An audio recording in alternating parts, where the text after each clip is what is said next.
invite les frères à se tenir devant l'autel et je vais inviter le discernement à élever une prière pour notre frère qui va nous enseigner ce soir.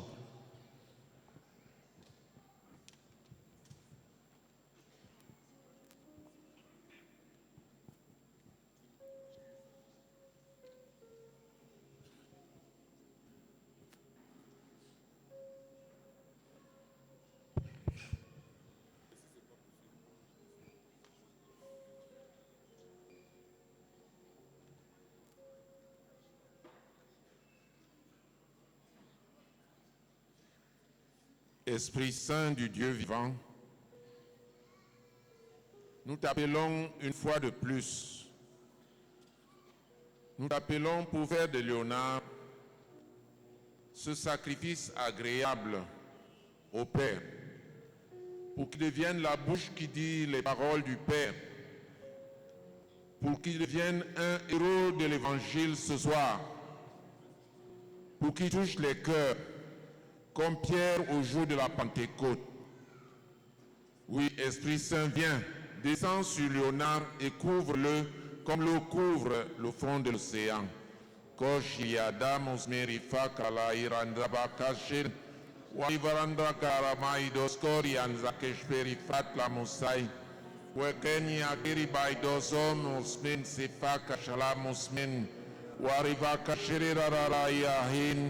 Wai musmin sifaka sa musmin sifal alahin zake wakurian zakeshperi fatra braitoskorian zakashpe fakri baida talamusak selam yal alail alahin wagorian zakeshperi fakashiri dadain osori dabain korian zakashperi fa. Amen.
Paix et joie du Christ. Paix et joie du Christ. Y a-t-il du monde dans cette basilique? Y a-t-il du monde dans cette basilique? Amen.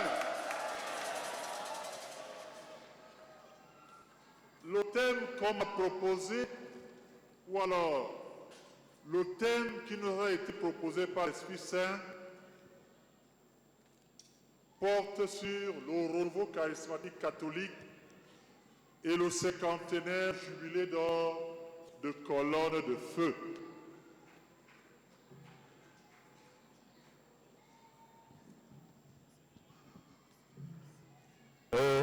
Le soit Jésus-Christ.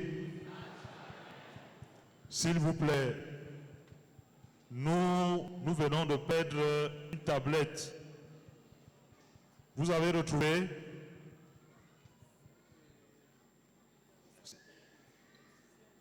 Excusez-nous. Merci.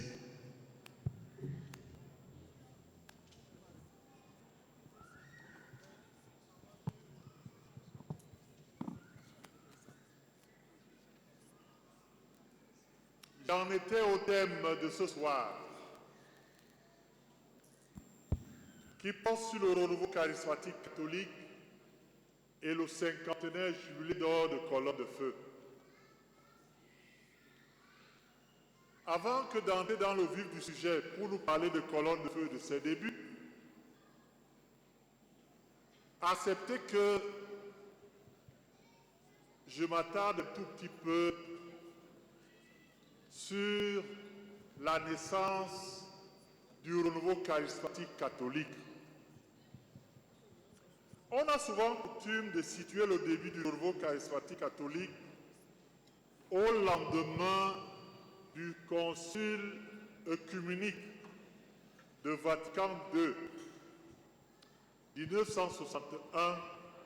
1961-1965. Mais ce serait aller trop vite en besogne. Il va falloir qu'on remonte un tout petit peu le cours de l'histoire pour comprendre que avant le Concile Vatican II, le renouveau charismatique pointait déjà à l'horizon. Ce renouveau charismatique qui devra embraser le monde entier, dont le Cameroun. En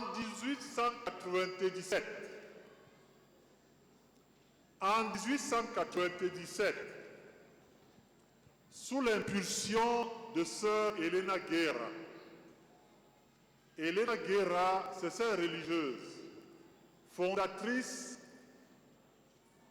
de la communauté des Oblates du Saint-Esprit.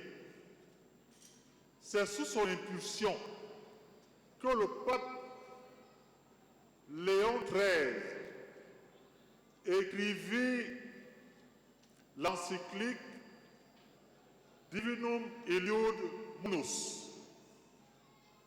Dans cette encyclique, le pape appelle l'Église à renouveler sa dévotion à l'Esprit Saint. Il faut dire ici que c'est en cette période-là que le pape Léon XIII lance la neuvaine à l'Esprit Saint. La neuvaine à l'Esprit Saint qui devait pouvoir être vécue de l'Ascension à la Pentecôte. Toujours sous l'impulsion de Elena Guerra. Je dois nous rappeler ici que cette religieuse vient d'être canonisée il y a à peine 3 mois par le pape François à Rome. Donc, toujours sous l'impulsion de la sœur Elena Guerra, le pape François, le pape Léon XIII, invoqua le Saint-Esprit au mois de janvier 1901. Le 1er janvier 1901, le pape Léon XIII invoque l'Esprit Saint sur tout le siècle, sur tout le XXe siècle naissant.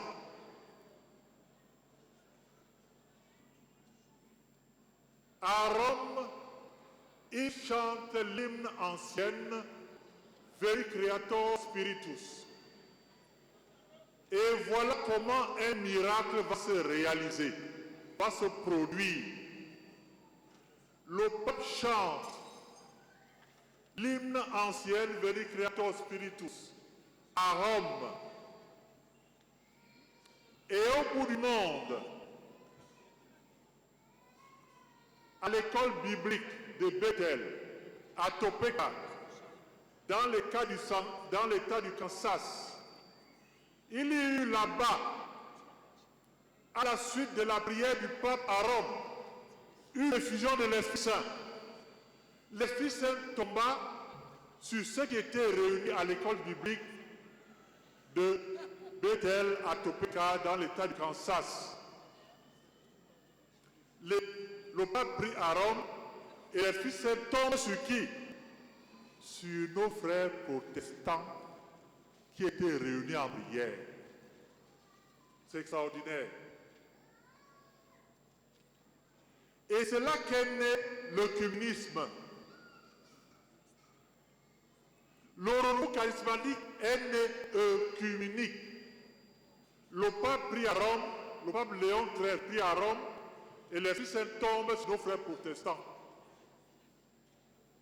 Et c'est là donc le début du pentecôtisme protestants. Et alors l'Église catholique, il faudra attendre 67 ans.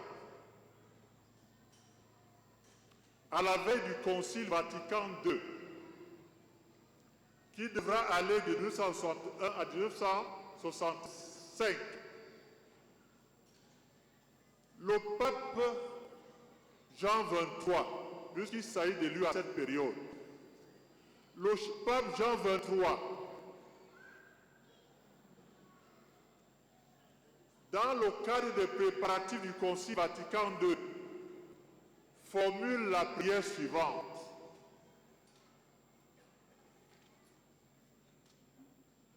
Seigneur Dieu, renouvelle de tes merveilles dans l'Église et dans le monde comme pour une nouvelle Pentecôte.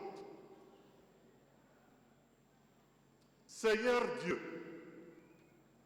reprend le pape Jean XXIII. Seigneur Dieu, renouvelle tes merveilles dans l'Église et dans le monde comme pour une nouvelle Pentecôte. Voilà comment, au lendemain du Concile Vatican II, naît le renouveau charismatique catholique. Je veux attirer notre attention. Lorsque le pape Léon XIII prie, les systèmes tombent sur qui? Sur qui? Nos frères protestants. C'est la naissance du pentecôtisme protestant. Au lendemain du Concile Vatican II, cette fois-là, c'est le pape Jean XXIII. Il prie pour que les merveilles de la Pentecôte se renouvellent et dans l'Église et dans le monde. Et c'est la naissance, en 1967, du renouveau charismatique catholique. Frères et sœurs,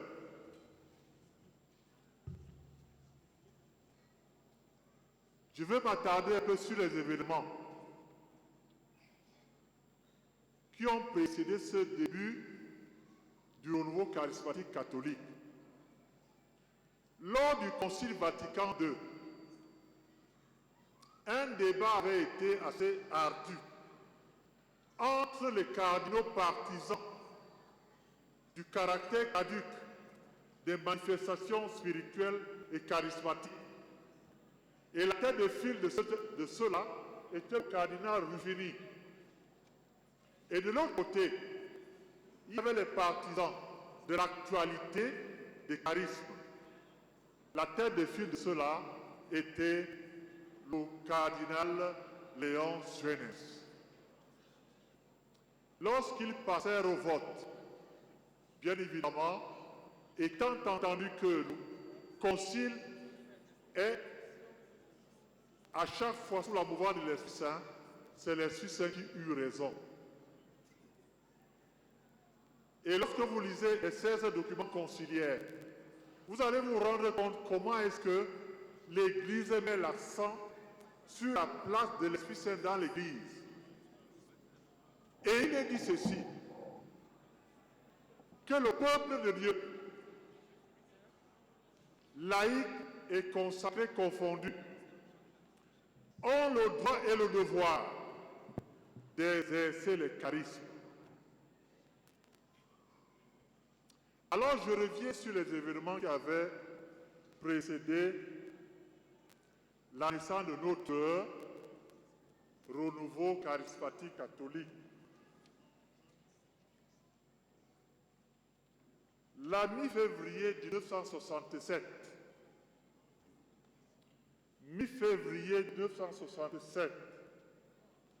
une trentaine d'étudiants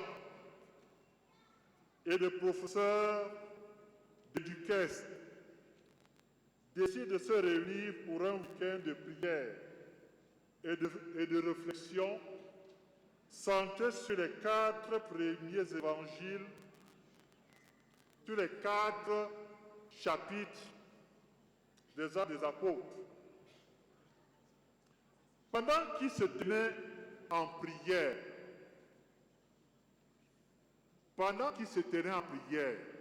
chers frères et sœurs, à la chapelle, l'Esprit Saint se répandit sur eux. Tout le monde fut touché immédiatement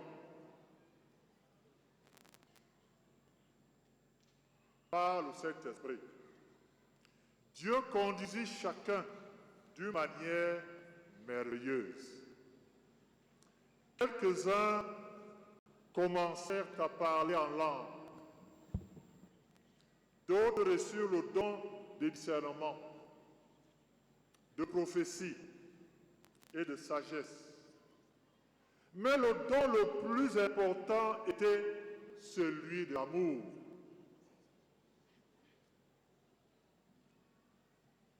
Qui les unissait, qui unissait la communauté entière dans l'Esprit de Dieu. Dans l'Esprit de Dieu, disent-ils, nous trouvions l'unité que nous nous étions longtemps efforcés de construire par nous-mêmes. C'est de ce week-end-là, chers frères et sœurs, que date le début du renouveau charismatique catholique.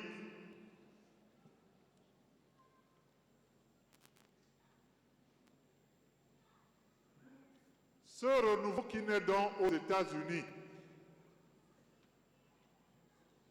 passe au Canada français, puis s'étend progressivement comme un feu dans la forêt, dans le monde catholique tout entier. Ce renouveau qui vient de naître fait surgir partout, spontanément, des assemblées de prière d'un type nouveau, mais qui ressemblent fort bien aux assemblées de prière des premières communautés chrétiennes et où apparaissent les mêmes phénomènes extraordinaires que dans celle-ci, tels que le parler en langue, le chant en langue, les dons de prophétie et de guérison, comme si le même événement de la Pentecôte se produisait de nouveau, attirant de plus en plus des adeptes appartenant à toutes les classes sociales, à tous les états de vie, venant de tous les horizons, avec une dominance, la jeunesse. Il y avait aussi qu'on retrouvait les gens venus de tous bords, sans distinction de race ni de tribu. C'est dire que si tout le monde était charismatique, il n'y aurait pas de tribalisme au Cameroun. Comment saisir, chers frères et sœurs, la signification originale du renouveau charismatique et sa portée et sa véritable portée?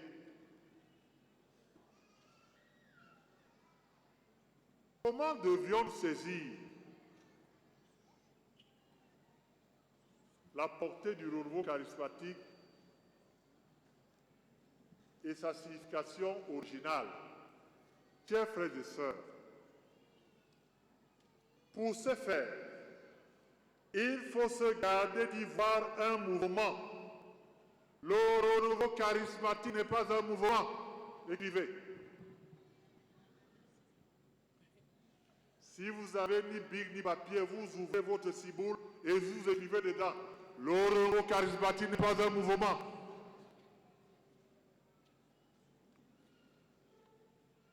Il n'est pas un mouvement qui vient s'ajouter à d'autres mouvements. D'ailleurs, il ne s'agit pas d'un mouvement, c'est-à-dire une organisation, une structure, avec une tâche particulière qui l'insère dans un ensemble d'autres organisations. Si l'on appelle parfois ce courant de grâce,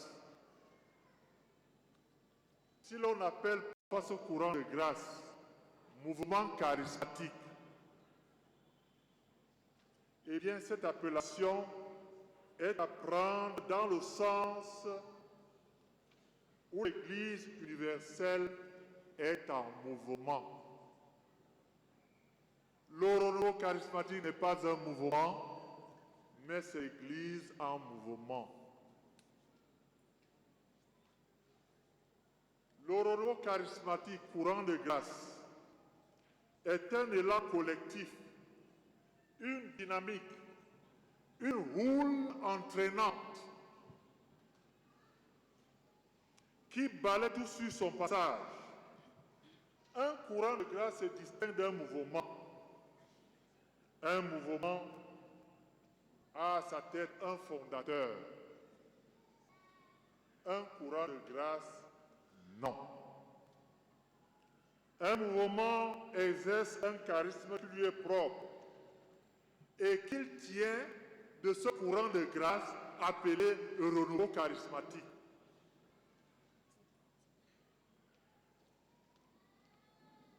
Donc, je disais, un mouvement exerce un charisme qui lui est propre et qui tient du courant de grâce dont il est l'émanation.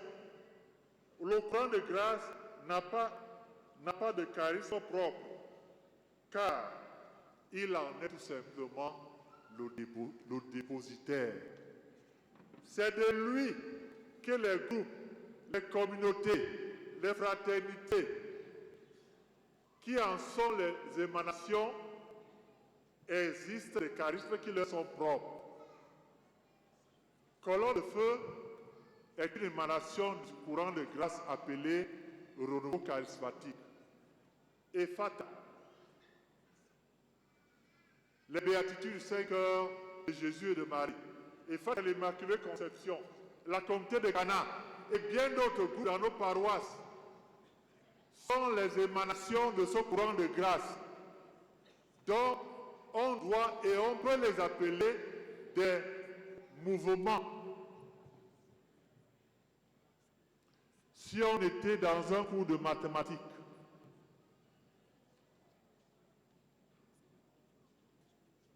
dans un chapitre ensembliste, nous dirions ceci.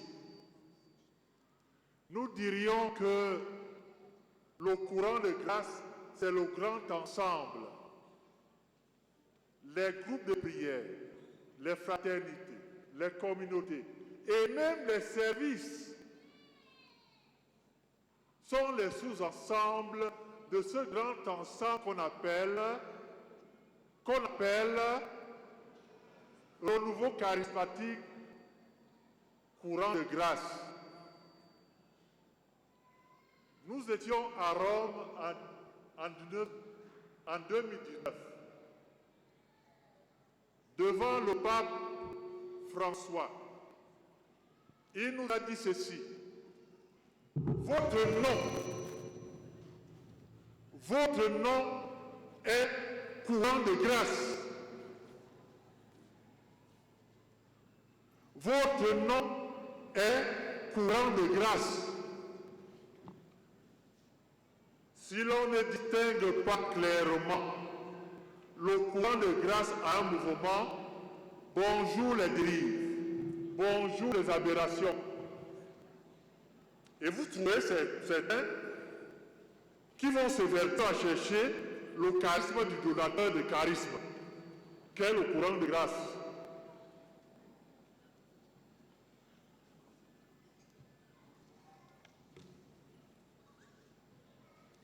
Chers frères et sœurs, puisque l'Esprit Saint est notre vie, qu'il nous fasse aussi agir. Galates chapitre 5, verset 25. Tel est le sens que revêt l'organisation dans le renouveau charismatique de ce qu'on appelle les séminaires de la vie dans l'Esprit Saint. Il n'y a pas de renouveau charismatique, il n'y a pas de mouvement charismatique sans l'organisation des séminaires de la vie dans l'Esprit Saint, appelés encore les 7 semaines. Voici quelques fruits de cette effusion de l'Esprit Saint. Mais avant que de parler proprement des fruits de ce baptême dans l'Esprit Saint, revenons à notre bon pape, le pape François. Toujours à Rome, à la salle Saint-Paul, nous étions devant le pape. À la question de savoir, on lui avait posé la question, Saint-Père, qu'est-ce que vous attendez de nous, nous les leaders du renouveau charismatique? Écoutez la réponse du Saint-Père. Avant de continuer, réveiller ceux qui dorment.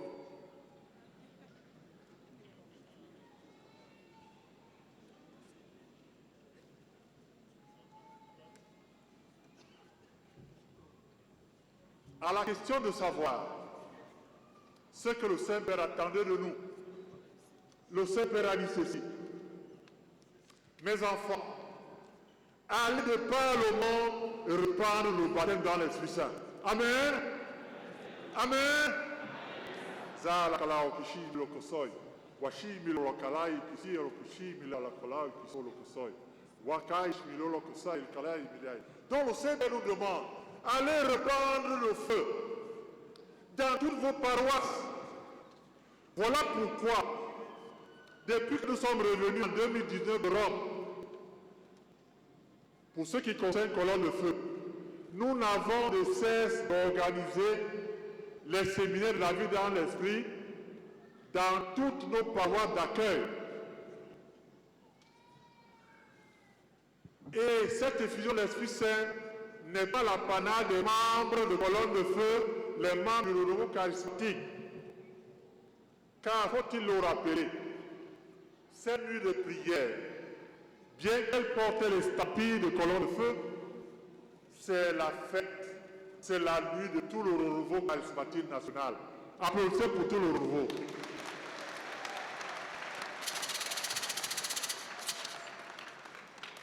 Non, vous avez applaudi pour le vent. Maintenant, applaudissez pour le renouveau charismatique camerounais.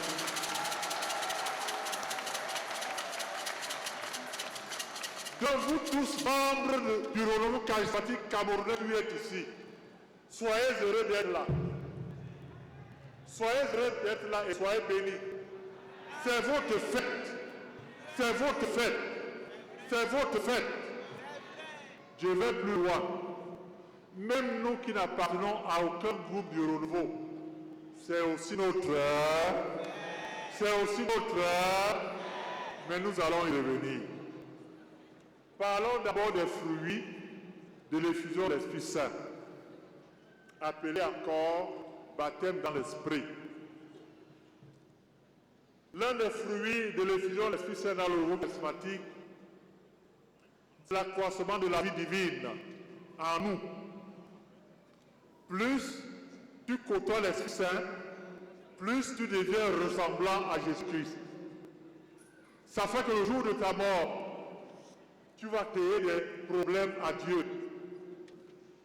Il va s'y méprendre. Il va regarder Léonard. Il va regarder Jésus. Il va se dire, mais que les deux se ressemblent. Que les deux se ressemblent. Telle est notre vocation. Telle est la vocation de tous les chrétiens. Que grâce à l'effusion de l'Esprit Saint, que l'on devienne ressemblant à Jésus-Christ. Deuxième fruit, l'amour fraternel. Aimons-nous les uns les autres. C'est par ce biais-là qu'on saura que vous êtes les miens. Aimons-nous les uns les autres. L'amour fraternel. Quand je rentre dans la colonne de feu, il y a 35 ans aujourd'hui, excusez du peu, soit disant en passant, j'y étais entré en culotte, me voici aujourd'hui en pantalon.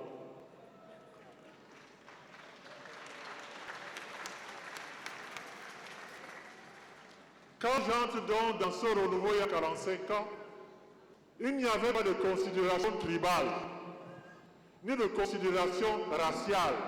Nous étions frères et sœurs. C'est pour ça que l'Esprit Saint passait et continue de passer aujourd'hui. Troisième fruit, le discernement des esprits. le discernement des esprits. Dans le renouveau charismatique, si tu côtoies l'Esprit Saint, tu dois pouvoir distinguer ce qui vient de Dieu de ce qui vient de l'esprit mauvais. 4. L'amour de la parole de Dieu. Matthieu 4, 4. L'homme ne vit pas seulement de pain, mais de la bonne nouvelle qui sort de la bouche de Dieu. La lecture assidue, la lecture amoureuse des Saintes Écritures. Comme les moines du désert, nous devrions manger la parole de Dieu et en vivre au quotidien. C'est un fruit, l'attachement à l'Église. Il n'y a pas de renouveau charismatique digne de ce nom qui s'oppose à la hiérarchie de l'Église.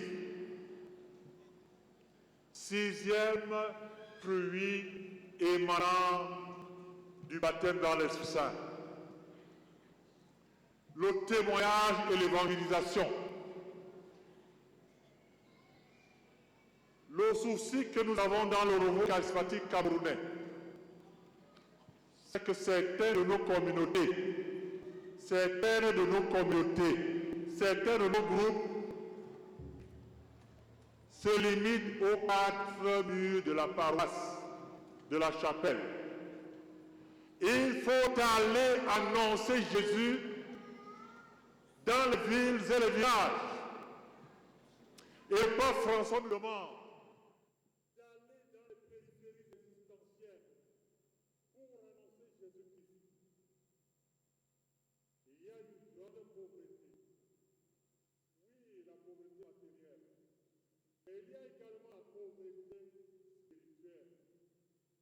Il faut aller annoncer. Et il faut y aller avec nos prêtres. On est fatigué d'avoir des mains dans les paroles qui sont jamais dans les rues pour aller évangéliser. Arrêtons d'être dans les mains, dans nos bras et allons dans les rues évangéliser. Exercice du charisme. Comment voulez-vous être rempli de l'Esprit Saint sans exercer le charisme? L'exercice du charisme est l'apanage de tous les chrétiens. Les membres du nouveau n'ont pas le monopole. Nous tous, nous sommes appelés à vivre et à exercer le charisme. 10e fruit, la louange et l'action de grâce. Frères et sœurs, c'est avec la naissance du renouveau charismatique que la louange dans l'Église catholique a retrouvé ses lettres de noblesse. Nous allons nous lever pour danser et louer le Seigneur.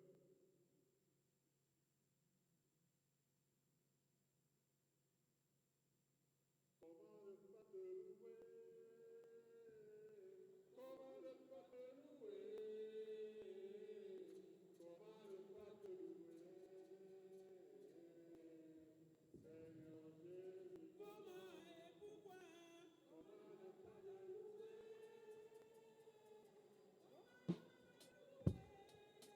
louer?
parler de ce feu de forêt au Cameroun.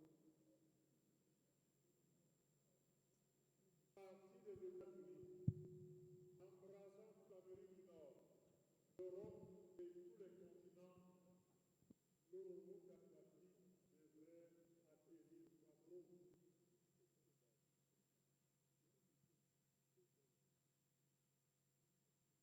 Le robot Kadhafi arrive au Cameroun par colonne de feu.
En octobre 1975, à la suite d'une réunion d'information des groupes de réflexion et de prière dans la chapelle de Yaoundé, a été envoyé juste là en haut, le long bâtiment que vous voyez au fond. C'est là que notre colonne de feu.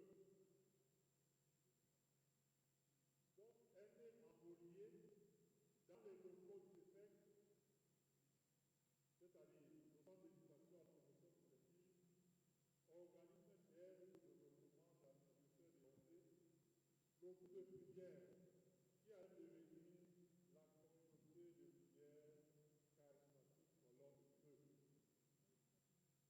Car en fait, colonne de feu est parti de groupe de prière à un ensemble de groupes de prière appelés communauté de groupes de prière pour devenir ce qu'elle est aujourd'hui, communauté charismatique colonne de feu.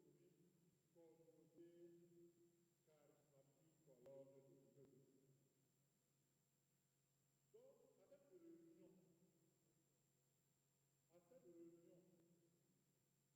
participe Hervé de Bambour, qui est le fondateur de colonne de feu, donc le groupe charismatique camerounais. Participe Hervé de Bambour, âgé de 27 ans, membre de la communauté de l'Emmanuel, qui venait d'arriver au Cameroun comme missionnaire naïf pour assister, peu de temps après, la responsabilité des activités du CEPEC dans le département de la République. Hervé de Bambour est amené à témoigner de son influence spirituelle à travers le renouveau charismatique en France,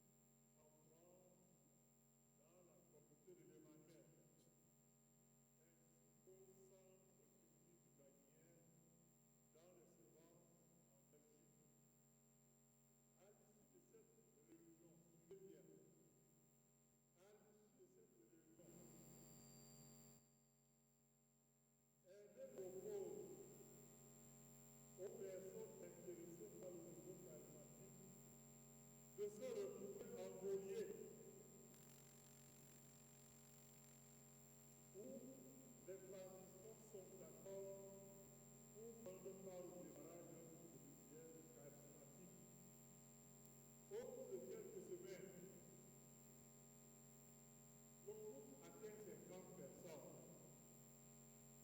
Ensuite, les effectifs varient, retombant momentanément à 7 personnes, pour ensuite atteindre 100 personnes.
Aux jeunes du foyer d'Arnova à Saint-Pélimat, dont sœur Anne-Marie était la responsable.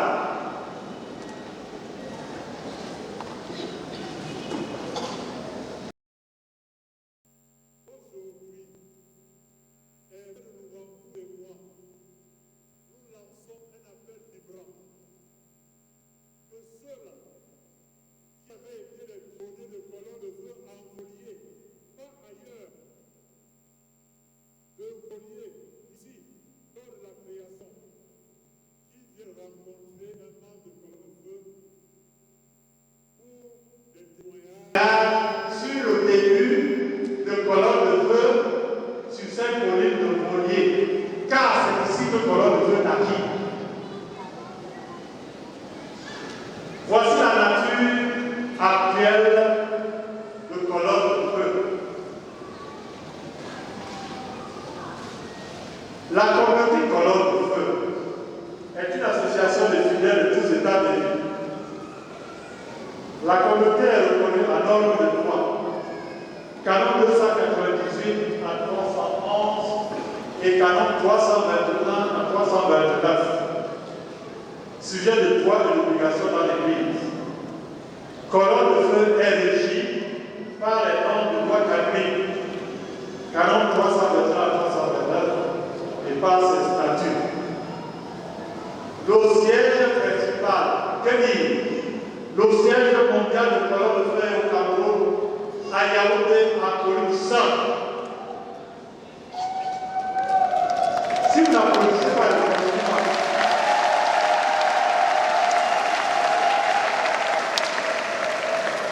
L'allocation des membres de colonne de feu. Les membres de colonne de feu sont appelés à vivre dans un esprit de prière continue et d'écoute partager la parole de Dieu en vue de la sanctification personnelle et de l'évangélisation de la société. Leur activité apostolique s'exerce plus particulièrement auprès des pauvres, des malades, des prisonniers, à la lumière du passage de l'évangile de Saint-Luc, faisant écho à Isaïe. L'Esprit du Seigneur est sur moi, parce qu'il m'a consacré par l'onction pour porter la bonne nouvelle aux pauvres. Il m'a envoyé annoncer aux captifs la délivrance et aux aveugles le retour à la vue, renvoyer la liberté les opprimés, proclamer une année de grâce du Seigneur.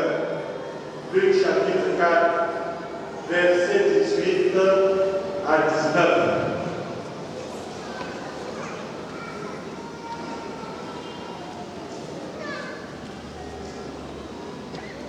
Colonne de feu de l'église, trois catégories de membres.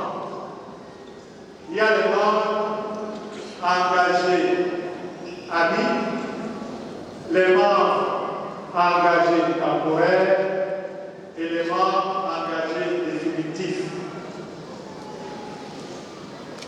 Et maintenant, chers frères et sœurs,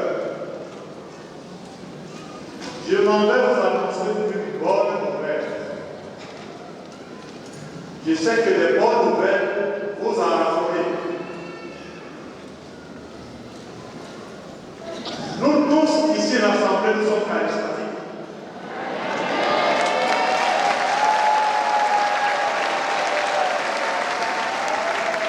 Tous ceux qui nous suivent par les réseaux sociaux, YouTube et qui sais encore, sont tous charismatiques. Ce n'est pas un slogan. Ce n'est pas un slogan, chers frères et sœurs.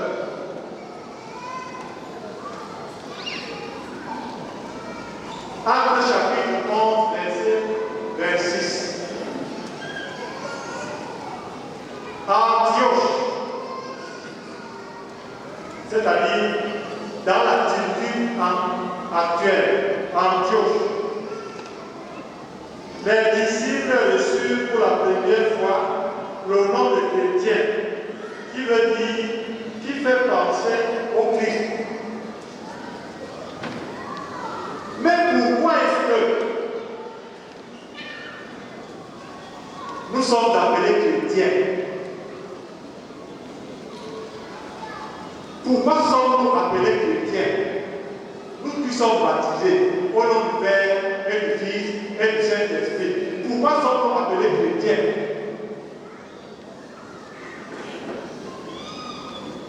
Nous sommes les amis de Jésus-Christ. Mais pourquoi est-ce que notre nom de chrétien se rattache fondamentalement à Christ? Je veux vous révéler un secret. Voilà pourquoi nous sommes des chrétiens. Voilà pourquoi nous sommes tous des charismatiques. Notre nom de chrétien, reçu au baptême, notre nom de chrétien est fondamentalement arraché au Christ. Parce que Christ veut dire Christos, en grec ancien, veut dire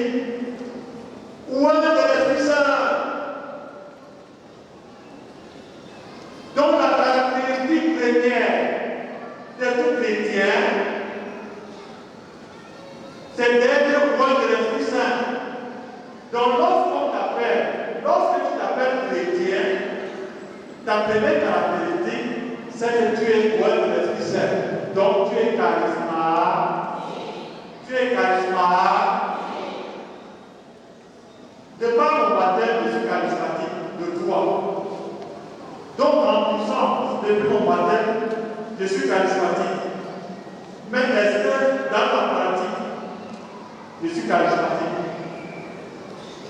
Est-ce que dans la pratique, je suis charismatique? Je ne parle plus seulement à Colombe de Félix et à tout au charismatique national. Je parle à tous les chrétiens. Parce que nous avons compris que tous, nous sommes remplis de l'Esprit Saint. Nous sommes des Christos. Reprenons. Je suis Christos. Reprenons. Je suis Christos. Je suis Christos. Je suis Christos. Non, ça dort. Je suis Christos. Je suis Christos. C'est-à-dire, je suis rempli de l'Esprit Saint. Et ce n'est pas un slogan, c'est une vérité. Applaudissez pour le Seigneur.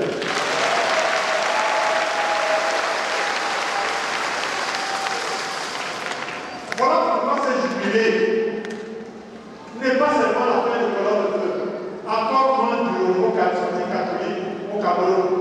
C'est l'affaire de tous les chrétiens du Cameroun. Applaudissons pour nous-mêmes.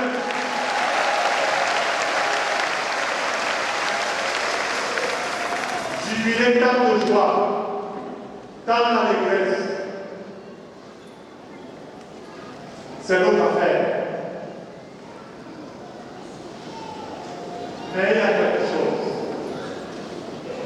Il y a un secret que nous allons vous communiquer. Et regardez la coïncidence. Colombe de fait son cinquantenaire avec le renouveau national. L'Église nous invite aussi à fêter le jubilé universel. Colombe de fait le renouveau national fait le jubilé du renouveau, le jubilé d'or. Coïncidence,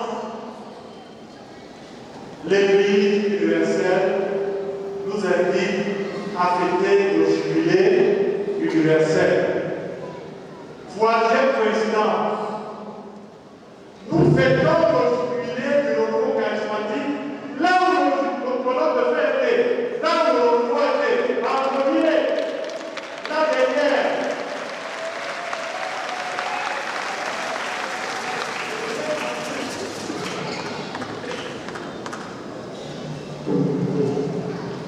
Et j'ai appris que lorsqu'il y a un embouteillage, vous me voyez bien venir, n'est-ce pas? Lorsqu'il y a un embouteillage des faits hautement spirituels, j'en ai cité trois. Pourquoi en citer d'autres? Ah! Mon anniversaire, c'est le 4 janvier. Troisième fait spirituel. Vous l'applaudissez pas pour moi?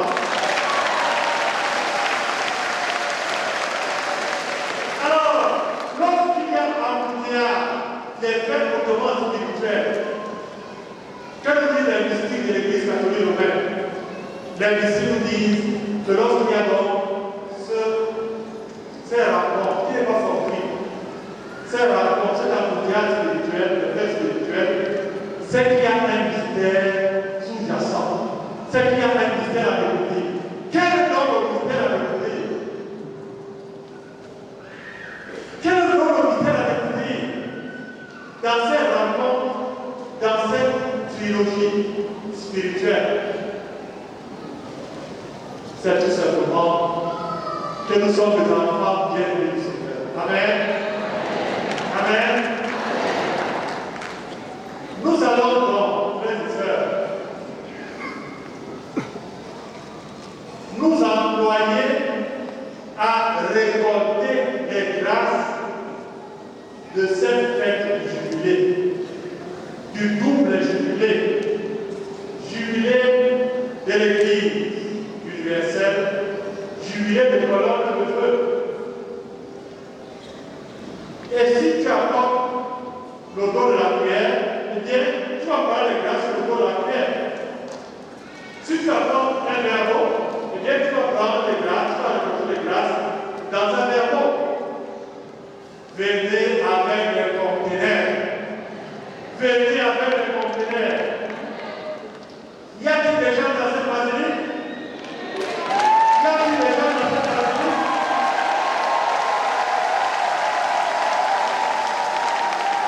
Vous qui êtes dehors, je ne vous ai pas oublié.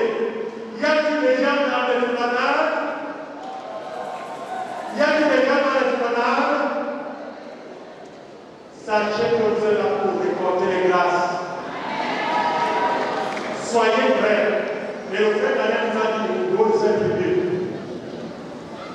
que nous devions être attentifs à tous les faits et gestes. Moi, j'ai bien commencé à récolter les grâces. Il y a un frère qui était malade. Il fera son témoignage. Il était atteint d'un cancer généralisé. Répétez, cancer.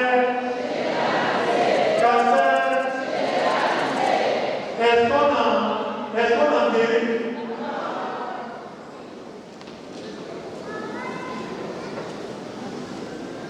Nous allions demander au Seigneur, tu vas nous faire un cadeau dans le ministère. Il faut qu'il guérisse. Il est guéri, mesdames et messieurs.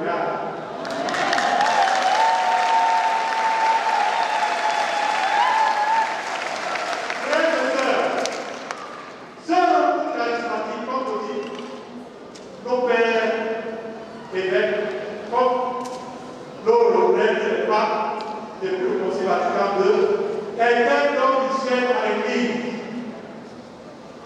C'est un don du ciel à l'Église. Rencontre de plein pieds dans ce renouveau. Je n'ai pas besoin d'entrer la parole de Dieu dans les batailles. Si je suis dans la chorale, que je sois charismatique dans la chorale. Si je suis dans les voies mariales, que je sois charismatique dans les voies. Si je suis dans un service, quel que soit ce service, il faut que j'y devienne charismatique. Le renouveau, ce n'est pas seulement les prières, mais il y a aussi les services. Créer des services. Même les personnes peuvent payer une association charismatique de Belgique, de mototaxi. Des hommes d'affaires. Il faut qu'il y ait des associations charismatiques des hommes d'affaires. Il faut qu'il y ait des hommes politiques. Je dis bien, des hommes politiques charismatiques.